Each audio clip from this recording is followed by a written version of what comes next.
Om Shanti. Good morning.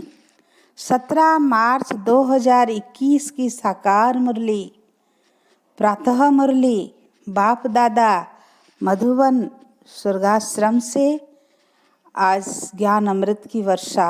मीठे बच्चे, ज्ञान सागर बाप द्वारा तुम मास्टर ज्ञान सागर बने हो। तुम्हें ज्ञान का तीसरा नेत्र मिला है, इसलिए तुम हो त्रिनेत्री, त्रिकालदर्शी और त्रिलोकी नाथ। आज का प्रश्न, विश्व की रूहानी सेवा तुम बच्चों के सिवाय कोई नहीं कर सकता है। क्यों? उत्तर, क्योंकि तुम्हें ही सुप्रीम रूह शिव बाबा की शक्ति मिलती है।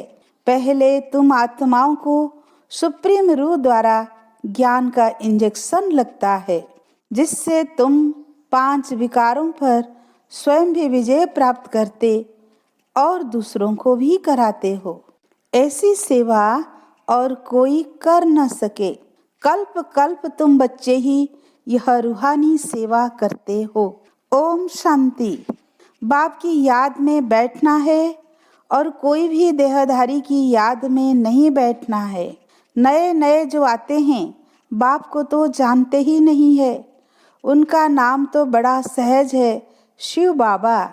बाप को बच्चे नहीं जानते, कितना वंडर है।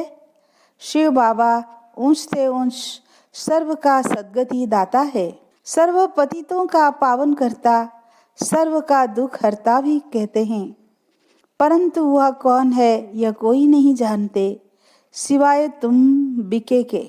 तुम हो उनके पोतरे पोत्रियां, सो तो जरूर अपने बाप और उनकी रचना के आदि मध्य अंत को जानेंगे। बाप द्वारा बच्चे ही सब कुछ जान जाते हैं। यह ही पतित दुनिया सर्व कलयुगी पतितों को सतयुगी पावन कैसे बनाते हैं, सो तो बिके के सिवाय दुनिया में कोई नहीं जानते। कलयुगी दुर्गति से निकालने वाला सतयुगी सद्गति दाता एक बाप ही है। शिव जयंती भी भारत में ही होती है। जरूर वो आते हैं, परंतु भारत को क्या आकर देते हैं यह भारतवासी नहीं जानते। हर वर्ष शिव जयंती मनाते हैं, परंतु ज्ञान का तीसरा नेत्र नहीं है, इसलिए बाप को नहीं जानते। आज का गीत, नयनहीन को राह दिखाओ प्रभु, पग पग ठोकर खाऊं मैं। यह मनुष्यों का ही बनाया हुआ गीत है कि हम सब नयनहीन है। यह स्थूल नयन तो सबको है, परंतु अपने को नयनहीन क्यों कहते हैं? वह बाप बैठ समझाते हैं कि ज्ञान का तीसरा नेत्र कोई को है नहीं। बाप को नहीं जानना यह हुआ अज्ञान। बाप को बाप द्वारा जानना, इसको कहा जाता है ज्ञान। बाप ज्ञान का तीसरा नेत्र देते हैं, जिससे तुम सारी रचना के आदि मध्य अंत को जानते हो। ज्ञान सागर के बच्चे, तुम मास्टर ज्ञान सागर बन जाते हो। तीसरा नेत्र माना ही त्रिनेत्री, त्रिकालदर्शी, त्रिलोकी नाथ बन जाते हो। भारतवासी यह नहीं जानते कि ये लक्ष्मी नारायण जो सतयुग के मालिक थे, इनको यह वर्षा कैसे मिला, वह कब आए और फिर कहाँ गए, फिर कैसे राज्य लिया, कुछ भी नहीं जानते हैं। यह देवताएं पावन है ना, पावन तो जरूर बाप ही बनाएंगे ना। तुम भारतवासियों को बाप बैठ समझाते हैं, जो देवताओं को शिव को मानते हैं। शिव का जन्म भी भारत में हुआ है। ऊंच से ऊंच है भगवान, शिव जयंती भी यहाँ मनाते हैं। अच्छा, लक्ष्मी नारायण का जन्म भी यहाँ ही होता है, वही बचपन में राधे कृष्ण है। यह भी भारतवासी नहीं जानते। कहते हैं हे पतित पावन आओ, तो जरूर सब पतित थे। साधु संत ऋषि मुनि आदि सब पुकारते हैं कि हमको पावन बनाने आओ। दूसरे तरफ कुंभ के मेले आदि में जाते हैं पाप धोने, समझते हैं गंगा ही पतित पावनी है। पुकारते हैं कि पतित पावन आओ, तो मनुष्य किसको कैसे पावन बना सकते? बाप समझाते हैं तुम पहले देवी देवता धर्म के थे तो सब पावन थे, अभी पतित हैं। कहते हैं कि राह बताओ प्रभु, तो कहाँ की राह? कहते हैं बाबा जीवन मुक्ति की राह बताओ। हमारे में 5 विकार है। बाबा हम स्वर्ग में थे तो निर्विकारी थे, अभी विकारी पतित बन पड़े हैं। इसका कुछ राज तो समझाओ, यह कोई दंत कथाएं नहीं है। बाप समझाते हैं श्रीमद् भगवत गीता अथवा परमात्मा की सुनाई हुई गीता है। पतितों को पावन बनाने वाला है निराकार भगवान। मनुष्य को भगवान नहीं कह सकते। बाप कहते हैं इतने बड़े बड़े गुरु होते हैं, भारत इतना पतित कौड़ी जैसा क्यों बना है। कल की बात है कि भारत स्वर्ग था। बाबा ने भारत को स्वर्ग की सौगात दी थी। भारतवासी पतितों को आकर राजयोग सिखलाए पावन बनाया था। अब फिर बाप बच्चों के पास आया है सेवाधारी बन। बाप है रूहानी सेवाधारी, बाकी तो सब मनुष्य मात्र है जिस्मानी सेवाधारी। सन्यासी भी जिस्मानी सेवाधारी हैं। वो पुस्तक आदि बैठ सुनाते हैं। बाप कहते हैं कि मैं निराकार साकार साधारण बूढ़े तन में प्रवेश कर बच्चों को आकर समझाता हूँ। हे भारतवासी बच्चों, देखो रूहानी बाप रूहों को बैठ समझाते हैं। यह ब्रह्मा नहीं सुनाते हैं, लेकिन वो निराकार बाप इस तन का आधार लेते हैं। शिव को तो अपना शरीर नहीं है, शालिग्राम आत्माओं को तो अपना अपना शरीर है। पुनर्जन्म में आते आते पतित बन जाते हैं। अब तो सारी दुनिया पतित है, पावन एक भी नहीं है। तुम सतो प्रधान थे, फिर खाद पड़ने से सतो से रजो तमो में आए हो। तुम भारतवासियों के पास शिव बाबा आकर शरीर धारण करते हैं, जिसको भागीरथ भी कहते हैं। मंदिरों में शंकर का चित्र दिखाते हैं, क्योंकि वह शिव शंकर इकट्ठा समझ लेते हैं। यह समझते नहीं कि शिव तो निराकार है, शंकर तो आकारी है। शिव शंकर इकट्ठा कैसे कहते हैं? अच्छा, फिर बेल पर सवारी कौन करते हैं? शिव व शंकर। सूक्ष्म वतन में बेल कहाँ से आया? शिव रहता है मूल वतन में, शंकर रहता है सूक्ष्म वतन में। मूल वतन में सब आत्माएं हैं, सूक्ष्म वतन में सिर्फ ब्रह्मा विष्णु शंकर है। वहाँ जानवर होते नहीं। बाप कहते हैं मैं साधारण बुढ़े तन में प्रवेश कर तुमको ज्ञान समझाता हूँ। तुम बच्चे अपनी जन्म को नहीं जानते हो। सतयुग से लेकर तुमने कितने जन्म लिए हैं? 84 जन्म लिए। अभी यह पिछाड़ी का जन्म। भारत जो अमर लोक पावन था, वह अब मृत्यु लोक पतित है। सर्व का सद्गति दाता तो एक है ना, रुद्रमाला है ही परमपिता परमात्मा निराकार शिव की। श्री श्री 108 रुद्रमाला कही जाती है। सब शिव के गले का हार है। बाप तो है पतित पावन, सर्व का सद्गति दाता, सर्व को वर्षा देने वाला।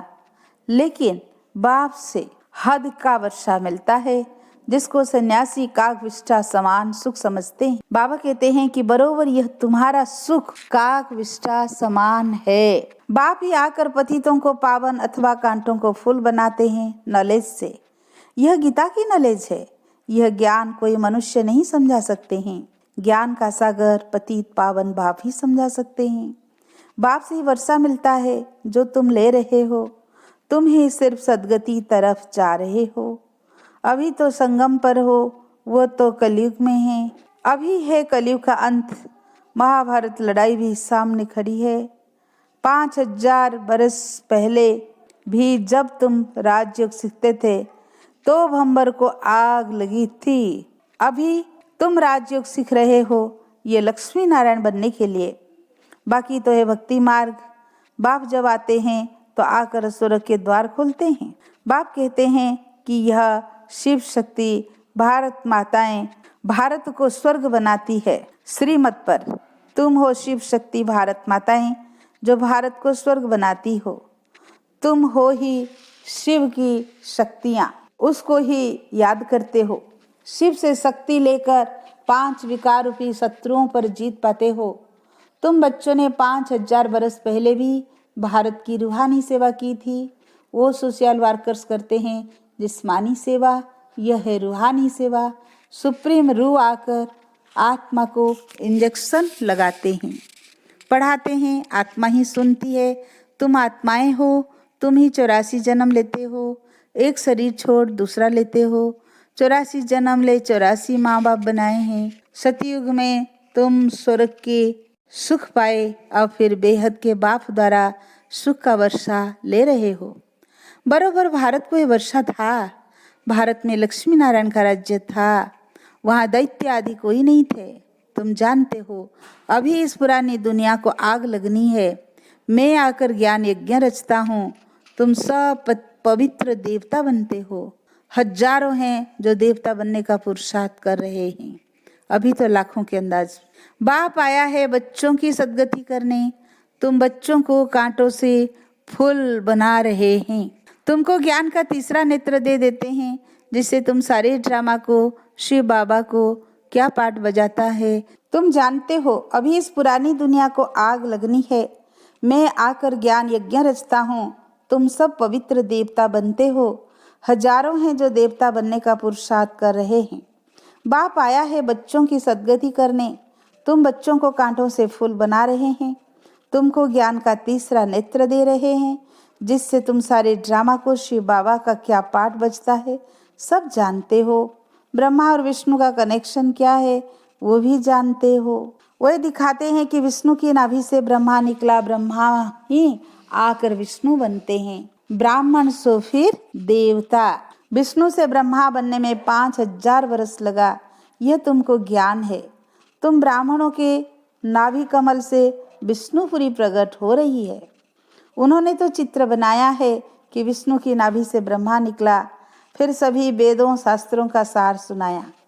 अब तुम ब्रह्मा द्वारा सारा सार समझते हो। बाप कहते हैं मुख्य धर्म शास्त्र है 4। पहले दैवी धर्म का शास्त्र है गीता। गीता किसने गाई? शिव बाबा ने। ज्ञान सागर, पतित पावन, सुख का सागर शिव बाबा है। उसने बैठ भारत को स्वर्ग बनाया, न कि कृष्ण ने। कृष्ण तो मेरे द्वारा ज्ञान सुनकर फिर कृष्ण बना। तो यह गुप्त बात हुई ना। नए नए बच्चे इन बातों को समझ न सके। इनको कहा जाता है नर्क, उसको कहा जाता है स्वर्ग। शिव बाबा ने स्वर्ग की स्थापना की, उसमें लक्ष्मी नारायण राज्य करते थे। अब तुम मनुष्य से देवता बन रहे हो। बाप कहते हैं इस मृत्यु लोक दुख धाम में तुम्हारा यह अंतिम जन्म है। भारत अमरलोक था, वहाँ दुख का नाम नहीं था। भारत परिस्थान था, अब कब्रिस्तान बना है, फिर परिस्थान होगा।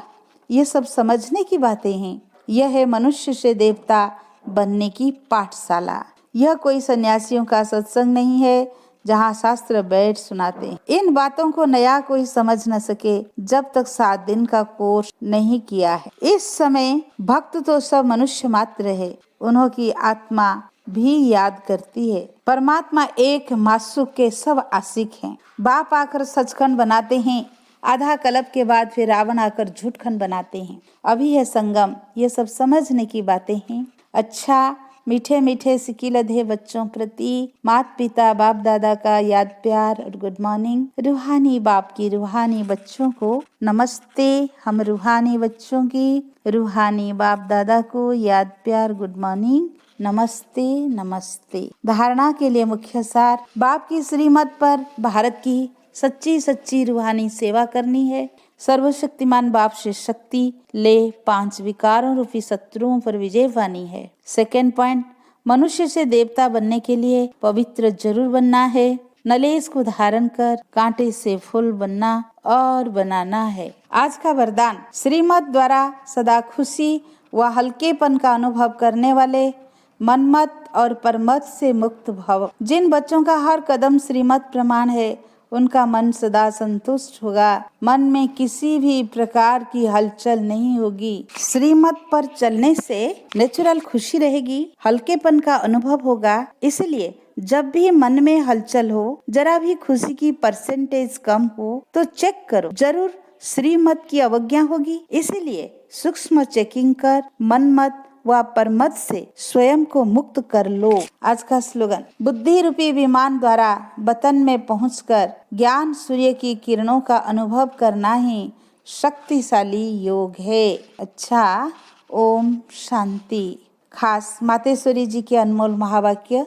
पहला पॉइंट, आत्मा परमात्मा में अंतर भेद। आत्मा और परमात्मा अलग रहे बहुकाल, सुंदर मेला कर दिया जब सतगुरु मिला दलाल। जब हम यह शब्द कहते हैं तो इसका भावार्थ यथार्थ यह है कि आत्मा परमात्मा से बहुकाल से बिछड़ गई है। बहुत काल का अर्थ है बहुत समय से आत्मा परमात्मा से बिछड़ गई है। तो यह शब्द साबित करते हैं आत्मा और परमात्मा अलग अलग दो चीजें हैं, दोनों में आंतरिक भेद हैं। परंतु दुनियावी मनुष्य को पहचान न होने के कारण वह इस शब्द का अर्थ ऐसा ही निकालते हैं कि मैं आत्मा ही परमात्मा हूँ। परंतु आत्मा के ऊपर माया का आवरण चढ़ा हुआ है, अपने असली स्वरूप को आत्मा भूल गई है। कहते हैं जब माया का आवरण उतर जाएगा फिर आत्मा वही परमात्मा है।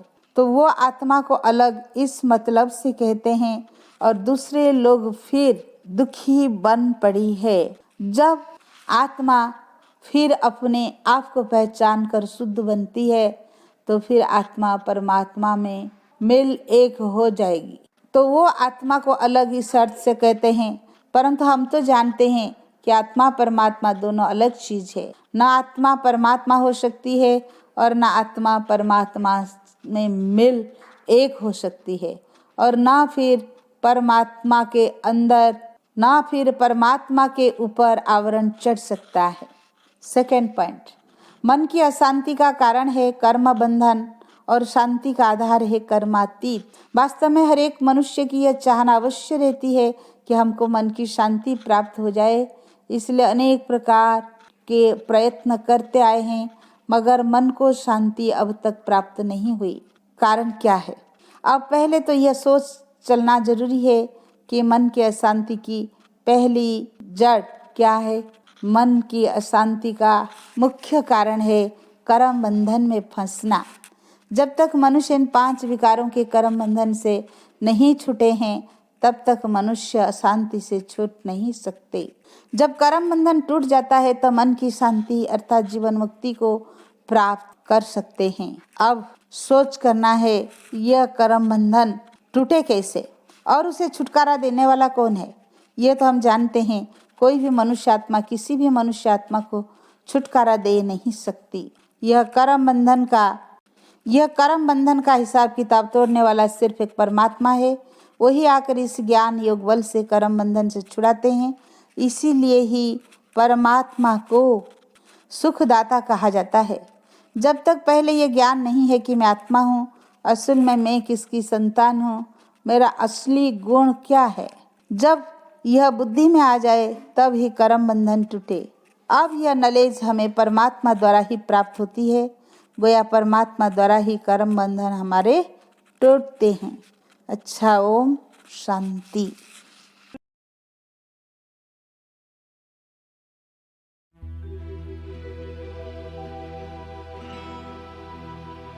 प्रेम से बस दो घड़ी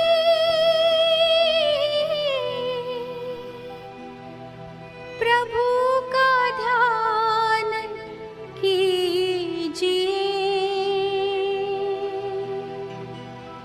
प्रभु का ध्यान कीजिए।